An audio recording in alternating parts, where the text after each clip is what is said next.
Imigran sesat dengan penipuan hebat, miris, tragis, dan ironis. Lalu, siapakah pengkhianat bangsa di hari bersejarah itu? Tanda tanya. Lalu, di manakah Ba'alawi, tanda kutip, sang cucu Nabi?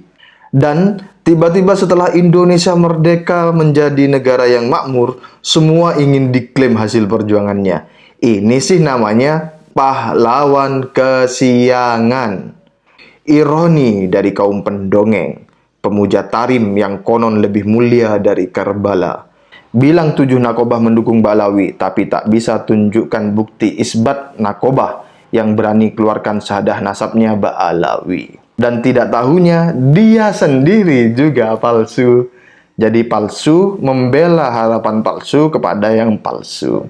Google Scholar nihil, situs PDD Dikti juga menjerit terkekeh-kekeh. Dasar Romli, rombongan liar.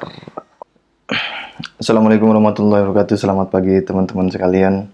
Tulisan terbaru dari KRT Fakih Wira Hadiningrat tanggal 8 November 2023, judulnya Hari Pahlawan Antara Pejuang dan Pengkhianat, dalam kurung Ba'alawi telanjang dalam sejarah negeri. Teman-teman bisa membaca sendiri, di kolom deskripsi saya sematkan linknya, atau bisa mengikuti bagaimana pembacaan saya. Tulisan ini dimulai dengan sebuah quote dari Jenderal Sudirman yang mengatakan, penjajah mudah dikenali, tetapi pengkhianat bangsa sulit terdeteksi. Saya tambahkan, dari Nietzsche dalam Sabda Zarathustra, pikiran picik lebih berbahaya daripada berbuat jahat. Perbuatan jahat itu seperti luka bakar, ia gatal dan menggelitik dan akhirnya memecah. Ia berbicara dengan jujur, sementara pikiran picik bagaikan kanker. Ia merayap dan bersembunyi dan tidak mau memperlihatkan diri dimanapun sampai ke seluruh tubuh sudah busuk. Hari Pahlawan 10 November 1945 adalah peristiwa dahsyat, tidak saja bagi Indonesia, tapi juga bagi dunia dan terutama bagi Inggris. Bagi Indonesia, Hari Pahlawan menegaskan pilihan bagaimana sebuah bangsa mempertaruhkan segalanya untuk terbebas dari penjajahan. Bab Merdeka atau Mati, tanda seru. Bagi dunia, kisah heroik 10 November 1945 menjadi role model bagaimana cara menegakkan harga diri sebuah bangsa. Bahwa kemerdekaan harus direbut dan dipertahankan, bukan diberi cuma-cuma, baik dengan iming-iming persemakmuran atau perlindungan dalam aliansi militer, layaknya mantan jajahan Inggris Raya. Dan Indonesia menolak di bawah bayang-bayang siapapun, termasuk tawaran Ratu Wilhelmina dengan persemakmurannya. Sang ratu mantan juragannya Sang Mufti Utsman bin Yahya ini menawarkan janji sangat manis, sebuah topeng yang haus darah. Namun kita tidak tertipu. Dan jangan sekali-sekali pernah tertipu oleh mantan penindasmu, dalam kurung termasuk oleh jongosnya. Sebab hanya orang tolol yang jatuh di lubang yang sama. Bab sekali merdeka tetap merdeka, tanda seru. Link tersemat dari Tirto ID. Harusnya karakter bangsa yang sehebat ini dimiliki oleh semua warga bangsanya. Tidak sudi di bawah kooptasi siapapun, apalagi oleh zuriat Nabi yang palsu macam Ba'alawi. Mantan antek penjajah yang hobinya menganyam ilusi tentang kehebatan datuknya yang konon gudangnya wali, sambil dongeng glorifikasi pemalsuan sejarah Nusantara, dari bendera hingga pencaplokan para pahlawan bangsa. Imigran sesat dengan penipuan hebat, miris, tragis, dan ironis. Sementara bagi Inggris yang tanda kutip disewa untuk membonceng Belanda, ini menjadi kejadian yang amat sangat memalukan, di mana sebagai pemenang Perang Dunia II, mereka mampu menghancurkan pasukan monster Nazi Jerman dan fasis Italia, yang sangat dahsyat kesolidan pasukan serta teknologinya. Dan mereka tidak kehilangan seorang jenderal pun di sana. Di medan pembantaian terbesar sepanjang sejarah manusia, diperkirakan sekitar 65 juta manusia menjadi korban kematiannya. Link tersemat dari Wikipedia. Namun di Indonesia, mereka tertampar dengan amat sangat kerasnya. Ya, 2 jenderalnya tewas sia-sia, Malabi dan Simons. Dan hal ini akan diingat oleh militer Inggris selamanya, hingga mungkin negeri mereka gulung tikar nantinya. Link terselamat dari thisway.id. Kita tidak akan mengulas panjang lebar perang sporadis yang dimotori kaum ulama dan santri tersebut, di mana dengan senjata seadanya, bahkan dengan bambu runcing semua bergerak mengisi ruang kosong dan asa yang tersisa, demi Indonesia yang merdeka selamanya, di mana 20.000 tentara Republik disokong 100.000 pasukan rakyat menghadang gabungan puluhan ribu pasukan sekutu Inggris Belanda dengan senjata super lengkap. Juga bagaimana Bung Tomo membakar semangat melalui orasinya yang legendaris dan menggetarkan, termasuk ijazah takbir 3 kali dari Mbah Hasyim Asy'ari kepadanya, sebagai seruan jihad yang dengan daya majisnya mampu membakar semangat para pejuang yang tumplak blak di Surabaya. Link terselamat dari Duta Islam. Harapan adalah kekuatan terbesar umat manusia, tanda seru. Selama masih punya harapan, maka manusia akan selalu bergairah dan berjuang untuk nasibnya. Harapan sebuah bangsa yang bermartabat adalah kemerdekaan, dan semua yang terlibat di hari itu adalah pahlawan yang akan dikenang selamanya, baik yang tercatat dalam sejarah maupun yang terlupakan. Semua tetes darah dan keringat yang tertumpah di bumi pertiwi akan menjadi amal jariah bagi kemakmuran negeri ini. Selamanya hingga hari penghakiman tiba, termasuk juga penghakiman bagi para pengkhianat tentunya. Lalu, siapakah pengkhianat bangsa di hari bersejarah itu? Tanda tanya. Tentu saja mereka yang tidak tercatat secara nyata di dalam laskar ataupun kelompok pejuang di dalamnya. Lalu, di manakah Ba'alawi, tanda kutip, sang cucu Nabi? Tanda tanya. Itulah pertanyaan yang harus dijawab para sejarawan dan anak bangsa lainnya. Setelah didatangkan oleh kapal Belanda, dapat gaji, tanah, pekerjaan, warga elit di atas pribumi, bahkan menjadi mufti yang anti dengan kemerdekaan bangsa, lalu menjadi rasis dengan fatwa sesatnya terkait kesederajatan pernikahan, hingga absennya di Sumpah Pemuda 1928, BPUPKI hingga PPKI. Lalu setelah mendengar mantan majikannya yang memberikan berjuta kemuliaan mau datang lagi, kira-kira di mana keberpihakannya? Tanda tanya. Dan adakah jejak dalam perang mempertahankan kemerdekaan baik di peristiwa Hari Pahlawan atau di agresi militer 1947 dan 1948 hingga akhirnya memperoleh pengakuan utuh Belanda 1949? Tanda tanya. Dan adakah jejaknya? Tanpa bermaksud berprasangka, jejak tersebut seolah seperti mencari jarum di lumbung padi. Dan tiba-tiba setelah Indonesia merdeka menjadi negara yang makmur, semua ingin diklaim hasil perjuangannya. Ini sih namanya, huruf kapital semua, pahlawan kesiangan. Dengan klaim sebagai cucu Nabi, semua kebajikan seolah milik mereka, walau kenyataan berbicara sebaliknya. Ironi dari kaum pendongeng, pemuja tarim yang konon lebih mulia dari Karbala, bahkan mungkin dari 2 tahta suci Haromen, Makkah dan Madinah. Maklumlah di Karbala, Irak dan sekitarnya kehilangan jejaknya. Dan di Haromen pernah dihukum cambuk oleh penguasa yang asli zuriat Nabi.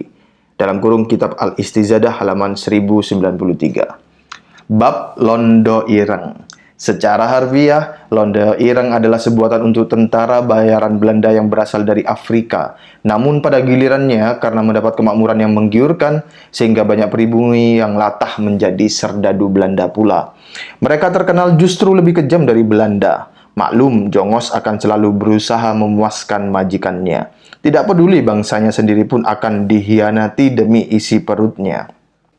Benarlah kata pepatah, mereka yang mementingkan isi perutnya, derajatnya tak lebih dari apa yang keluar dari perutnya. Tanda seru. Para pengkhianat ini akan selalu ada di setiap zaman, dengan segala bentuk dan jelmaannya, termasuk narasi pembelaan akan rungkatnya nasab Ba'alawi. Ini pun keluar dari pribumi yang sebenarnya tidak ada kaitan apapun dengannya. Di tengah diam dan serba salahnya Ba'alawi, maju salah mundur kena, mereka gigih menggoreng kebodohan dan kekonyolan yang akan dicatat dalam sejarah bangsa ini. Yang tidak punya latar belakang sejarah mengaku historian atau peneliti sejarah. Siapa itu? Wah, siapa ya? Dan yang tidak punya sanad biologi tiba-tiba menyanggah peneliti biologi. Bagi saya itu luar biasa itu. Ini ucapan saya, bukan KRT Pagi. Saya lanjutkan. Mirip perlawanan sporadis 10 November. Cuman bila dulu para pejuang dengan bambu runcingnya, kini para londo ireng dengan dengkul tumpulnya. Mungkin karena kebanyakan coli. Nah, itu kata-kata saya, bukan KRT Pagi. Lelucon para pembela Ba'alawi. Dengarnya setengah, ngertinya seperempat, mikirnya nol, tapi menyampaikan double. Contoh, hanya karena dapat sponsor jalan-jalan ke Yordan, senangnya minta ampun, apalagi bisa ketemu tokoh. Lalu sang tokoh yang mufti diklaim mendukung nasab Ba'alawi. Inilah anak kecil dikasih permen, lalu teriak-teriak telah makan buah kelengkeng. 2. Membedakan mufti dengan nakib saja nggak becus. Yang satu urusan fikih atau fatwa hukum-hukum Islam, dan yang lain urusan silsilah nasab. Bilang 7 nakobah mendukung Ba'alawi, tapi tak bisa tunjukkan bukti isbat nakobah yang berani keluarkan syahadah nasabnya Ba'alawi. Tapi ya sudahlah, pecundang akan selalu punya 1000 kebohongan, dan pemenang hanya butuh memberikan satu pembuktian. Apa itu? Isbat nasab dari nakobah negeri leluhur. Bila zong, maka Anda menjadi penipu paling banyol. Silahkan pakai topeng monyet agar tidak kelihatan makin konyol. Agaknya si Jongos sedang putus asa, seputus asa nasib nasabnya Ba'alawi, yang bingung menganyam ilusi nama Kang Ubed jadi anaknya Sayyid Ahmad Al-Husaini. Bagaimana tidak putus asa? 1. Bukti kitab nasab sezaman tidak pernah ada. Hanya janji dan harapan palsu. Dalam kurung, hoek, bior. Khas pola ungkap KRT Fakih Wirahadining. Poin 2. SNPY DNA Al-Abbasi bin Ali dibilang Al-Musawi Al-Husaini. Bohong kok, konyol banget. Dalam kurung, pret. Jadi bohong, pendusta lah kalau bahasa saya itu. Poin 3, jalan-jalan ke Timur Tengah tidak berhasil ketemu nakib, tapi kowar-kowar nasab majikannya selamat. Laksana jumpalitan di pepohonan, dengan gembira pamer pisang mainan. Miris. Di tulisan sebelumnya telah penulis nasihati, bagaimanapun memberi harapan palsu kepada yang palsu tetaplah berdosa. Bukannya tobat malah makin bertingkah, dan tidak tahunya dia sendiri juga palsu. Jadi palsu membela harapan palsu kepada yang palsu.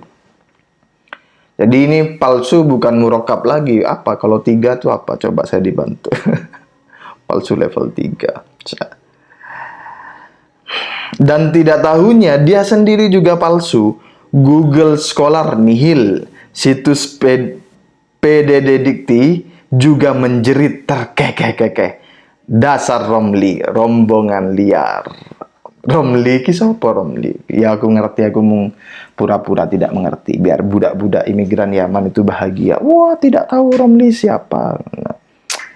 Saya Romli, siapa Romli? Romli. Lek wedok jadine Romlah. Ngono, ono tak marbuto. Rombongan liar, Romli. Rombongan liar. Mainanku malah jatuh. Kita pasang sih ya. Nah.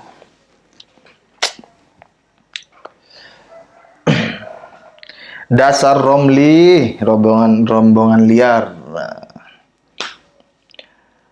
Dasar Romli, rombongan liar. Oh no ya, aku jadi ingat sama kolom komentar itu kan penuh dulu ya. Mirip Suneo ya, mirip Sun Gokong ya. Aku baca-baca gitu terus tak lihatin. Iya ya, mirip Suneo, mirip Sun Gokong. Are-are lu netizen iso, Ya. Di Hari Pahlawan ini, penulis ingin menutup dengan sebuah narasi. Pahlawan adalah pemilik kebenaran, dan kebenaran akan selalu menemukan jalan kemenangan. Sementara pengkhianat adalah hamba kebatilan, dan mereka akan hancur dalam kehinaan. Salam hormat buat para pahlawan, yaitu bagi mereka yang tidak pernah takut untuk berkata tidak kepada penindasan dan penjajahan. Tanda seru, tanda seru, tanda seru. Wassalamualaikum, Rahayu Nusantaraku. November 2023, KRT Fakih Wirahadiningrat. Terima kasih. Wassalamualaikum warahmatullahi wabarakatuh.